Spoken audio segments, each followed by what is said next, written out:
I'm Councilmember Matt Orlando, and this is the latest edition of Chandler in Focus. And I'm here today at the Chandler Nature Center with Derek, our supervisor of this center. Derek, thank you for joining me here today.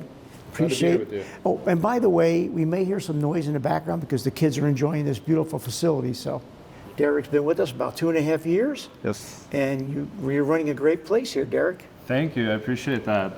Glad to be here with you, Council Member. Yeah, I've been here 2.5 years with the City of Chandler and Recreation Supervisor here at the Nature Center.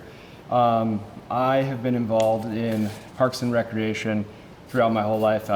Early on, you know, I wanted to find a way to have a career in the great outdoors and nature. I really enjoyed showing people nature. I really enjoyed people when they had that experience, they saw cool wildlife or they saw a cool insect or something like that. So, you know, early on, I started off as a campground programmer in northern Michigan. It was one of the best jobs I had while I was going to school. Worked at the campground. I did guided hikes and fireside talks, and really got me involved with it. And from there, I just wanted to keep going. So I went to school for Parks and Recreation. Got the opportunity to work for a variety of different park systems, city, county, state. Oh, wow. Got to work federally for the National Park Service, Forest Service in Oregon, Park Service in Maine at Acadia National Park, and somehow kind of ended up down here in the heat. But I saw the opportunity at the Nature Center. It came available, and I said, you know, this is like a mecca of nature. It's an amazing park, an amazing facility. And so I thought, hey, you know, I'm going to jump at this opportunity. It encompasses everything that I love, that I get to share nature with the public, with participants. And, you know, I seized the opportunity, and here I am. Well, good for you. Well, so tell us a little bit about the history of this park and this center, and then a little bit about your programs at Reader. Yeah, so we opened up in 2008. They developed the park from scratch, built the facility here. And one really amazing thing when they were constructing the park, they built it to be a recharge facility, a reclamation system. So we actually have a community lake here in the Sonoran Desert. Which is stocked. Oh, it is stocked with fish, That's of course. Right, yes. Yeah, I happen to be a fisherman myself, so that draws in a lot of anglers. But stocked lake, but really one of the cool things about it is that the water is reclaimed, so it's actually used for irrigation around the entire park, and that's why it's such a lush green riparian area. It's kind of amazing. You can look at photos from '08, and the park is completely bare, and then all the trees that we see out there today are only, you know, a matter of about 15 years old or a little bit more. So, you know, it's not bad, yeah. And so, like you said, it's a recharge center. We're actually putting water back into the underground system.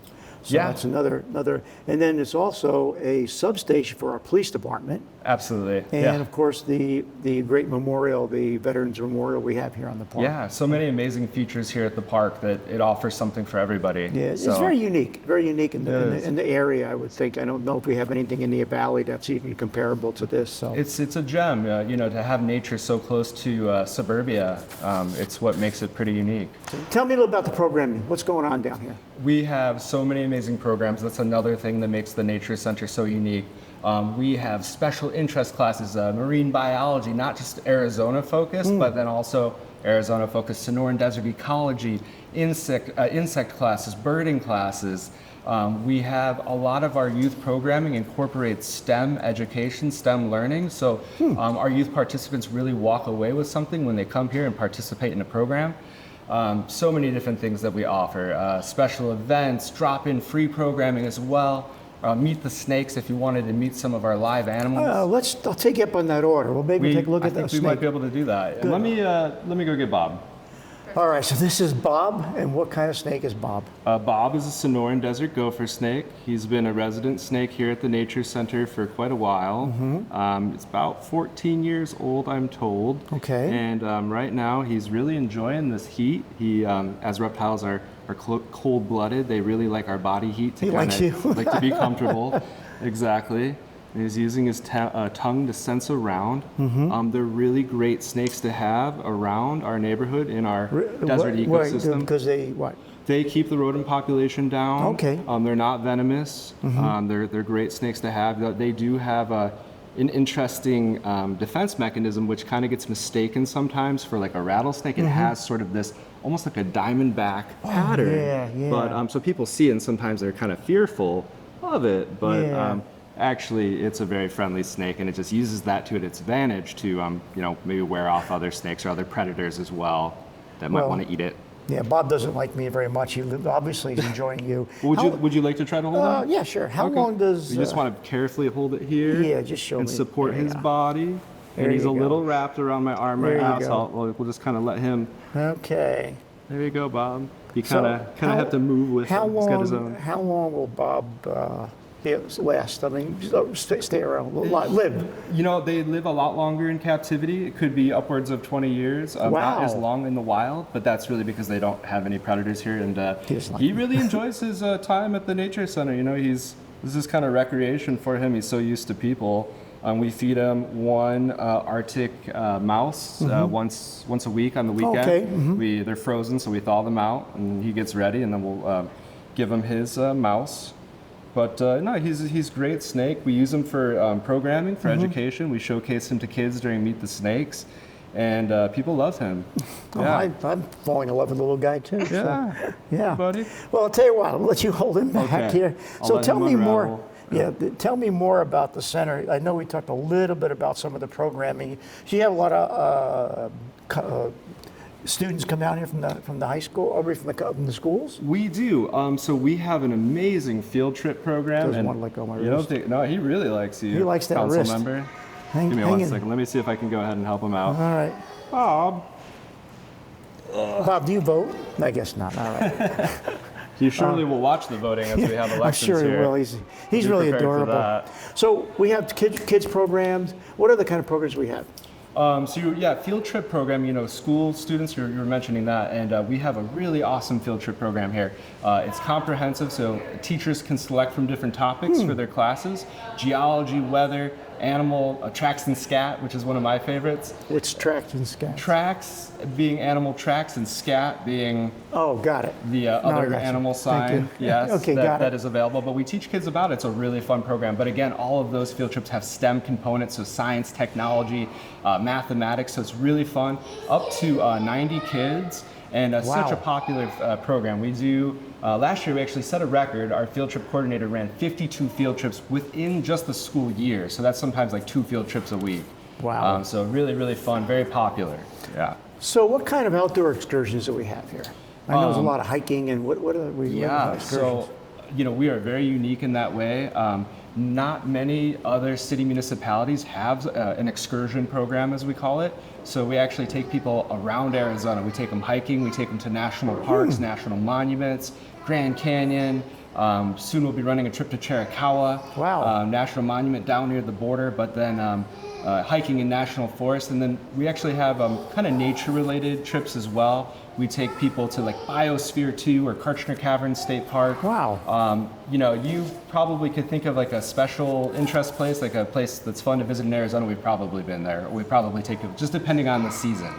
You know, I was here with my grandkids a few months ago, and you had these really cool things in the gift shop. The little science projects. The exploration Yeah, kits, those yes. are really cool, and we did a few of those. So that's, again, the whole. That's awesome. I just Yeah. get so impressed every time I come down here and to see all the exhibits you have and the animals, and you're right, it really is a gem in the middle of Chandler. Thank you. I'm glad you enjoy it. Yeah, it's. So what else do we know amazing. about the center? We talked a little bit about the surrounding area. We talked a little bit about some of the children programs, the excursions, fishing. It's so unique. Honestly, the Nature Center, we're one of the only nature centers really in the East Valley that is this local and surrounded by residents. So I really like to think that sets us apart. You know, you could be working your 9-to-5 job in Chandler, picking up the kids, and you say, oh, let's stop at Veterans Oasis Park after work, or on the weekend, come hang out. Our lobby's totally free. We have amazing exhibits, like these guys behind us as well, our taxidermy. And we also have other live animals, our fish aquarium, and then you can walk around the lake, you can go do a little hike. So I think that's what really makes us unique, is that one of the only large nature centers in the valley. We're very comprehensive with our programs, and we're so accessible to the community. Yeah. So how can we learn more? Is there a website? There is Chandler Rec, chandleraz.gov, and our rec page. You can find out more information about our hours. We're open throughout the week. Saturdays and Sundays as well, 8 to 2, but you can find out about programs, our monthly program calendars, our field trip programs, and our excursions as well. Excellent. Thank you, Derek, for all the information today, as well as meeting Bob. I certainly appreciate that. And now, for those of you, stay tuned because we're going to be speaking with Hally from the Arizona Bat Rescue. Hally, thank you for joining us today, as I said earlier, from the Arizona Bat Rescue. Correct. Tell us a little bit about the little guy you brought in today. Hoover is a Mexican free-tailed bat that came to the rescue a couple of years ago. They're called free-tails because they have this cute little mousy tail right there. Yeah. And he had a badly infected arm, and so he wasn't able to fly. And he did heal up really well, but unfortunately he still has some nerve damage. So he's going to be with us for the rest of his life. And Hoover is very active even though he can't fly, and one of the best things about him is how friendly he is to other bats. So bats are very, very social animals, and he's especially social. So when we get a new bat in, he's always the first one to come over and say hi and make them feel a little more comfortable, no matter what species they are. He's very inquisitive there, yeah. He's checking things out. He's a little groggy because it's, daytime, but he's definitely interested in what's going on. No, if he gets a little rambunctious, wants to go back to sleep, just let us know. We'll put him back to Will bed, do. okay? He's okay for now. Good, all right, good. So how did you get started on this? Well, when I first moved here, I love bats, and there's 28 species of bats in Arizona. So I thought, oh great, I'll find some place to volunteer to help bats. And unfortunately, there was no such place. So my partner and I spent a few years getting things together, and we started Arizona Bat Rescue. Wow. How many bats you have right now? Right now we have a lot. I think around 20. But since we started in 2021, we've tripled how many bats we get in per year. Wow. So someone calls you, they find the bat, and you'll pick them up, obviously rescue them.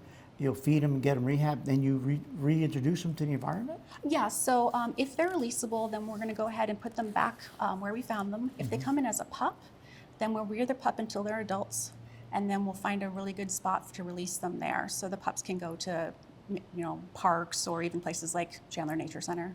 So how'd you get involved with this? I mean, I know you said you're from the Bay Area earlier today, right? Yeah, we were talking earlier before we came on air. So you moved to Arizona, and any background in bats? Or I didn't have any background other than or? just loving them, but since that time we have gotten a lot of training, and then we also have to get licensed by Arizona Game and Fish, so we have that license. And once we were trained and licensed, we were able to start bringing in bats. So how do you feed? Does each bat eat different stuff, or species are different? Most of the species in Arizona eat insects, and these guys, they eat mealworms when they're in captivity. So we have to kind of teach them that a mealworm is food because they're used to eating flying bugs.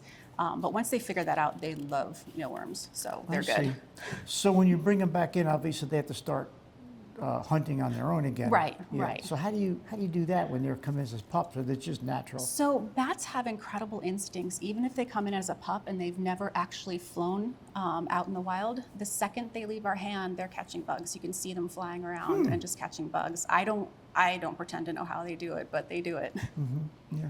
And you said they get along with each other. Yeah. And I mean, they're in the same cage or area. How does that work? So bats are very, very social, and even different species will interact with one another. We have a lot of different places that they're housed. So some bats are housed together, some bats are housed separately, and then they actually socialize together in a very large building we have called our flight house. And they can all go in there. Some fly, some don't, and we find them sleeping together and snuggling up all the time. And they're communicating. I don't know how well they communicate with one another, just because they all have different dialects, just to put really? it in one way. Yeah. But they do have this one click that every single bat does to keep us in line. So Really? if they want us to stop doing something, they all do this one particular click, and it's like, whatever you're doing, do the opposite of that. So Oh, because you're upsetting them or something. because they're kind of princesses and they want us to do stuff their way. Oh, I see. They are princesses. Okay, They I got are. it. So good. So give us a success story that maybe we should know about. Yeah, so one of our missions is to educate people about bats as well as to rehabilitate bats. And when we rescue them, we really get a chance to do that education. And we got a call from a student at ASU who was frantic. It was, I think, 2 a.m. We just happened to be up with the bats. And I'm sure he was studying, right? I'm sure he was studying. Okay, good. Right. But he had a bat on his doorstep, and he was scared to go out of his room because there was this little bat. And it was actually a Mexican free-tailed bat, so same species as Hoover. And we got there and we noticed that it was a pregnant Mexican free-tailed bat. So one of the first things I got to say to him was, hey, you just saved 2 lives, not just one. And so he was kind of interested a little bit. And once he got to see her face up close, like a lot of people, he was surprised by how cute she is. And so we took her in and she had her pup, and she and the pup were released. But all during that time, we actually kept in touch with him. And he said at some point that he started sharing our posts with his family. Oh, I see. And then his family started calling him Batman. So he all of a sudden was a big fan of bats. And we see that happen all the time. People go from being terrified to, oh my gosh, it's so cute, and cute. caring about them. So you just have one pup, or? Most species only have 1 pup at a time, and it's once a year. Really? Just in summer. I see. Yeah. Wow, that is so cool. So do you have a collaboration with other areas, like other organizations in the area where you showcase the bats, things like that? Yeah, so we actually have done events with Chandler Nature Center. They had an event called Nature at Night, and that was really wonderful. We were able to talk to a lot of people about bats who didn't know anything about them, and they were able to meet a bat and, again, kind of get that interaction with them, because it really makes a huge difference being able to see an animal up close versus pictures or even just hearing about them, hearing bat myths and things like that. So is the first reaction is ew? So not really. I get the ew reaction sometimes when I rescue them, but the second I pick them up and kind of show their little faces, most people come on side. Some people are still ew, and that's fine. Yeah. You know, they aren't everybody's cup of tea, and that's okay with me. I love his eyes. He's Right. really wide open there. You are keeping him awake. Huh? How long do they sleep? They sleep during the day, although they do wake up during the day sometimes to eat and socialize, and they groom all day long. So they're very, very clean. They're like cats, so they're grooming Really? constantly to keep their fur nice and soft and clean from pests and It's kind of dirt. weird. Did they groom each other, or just pretty much just themselves? I don't know if they groom Yeah. each other. I don't think they do. Okay, they just pretty much groom themselves, or they'll Yes. eat something, they'll go back to sleep. Yep. And then, of course, they're nocturnal, so they'll be out there at night. Exactly. Do they stay out all night long when they normally do? They or- will go out and hunt for as long as they need to get full.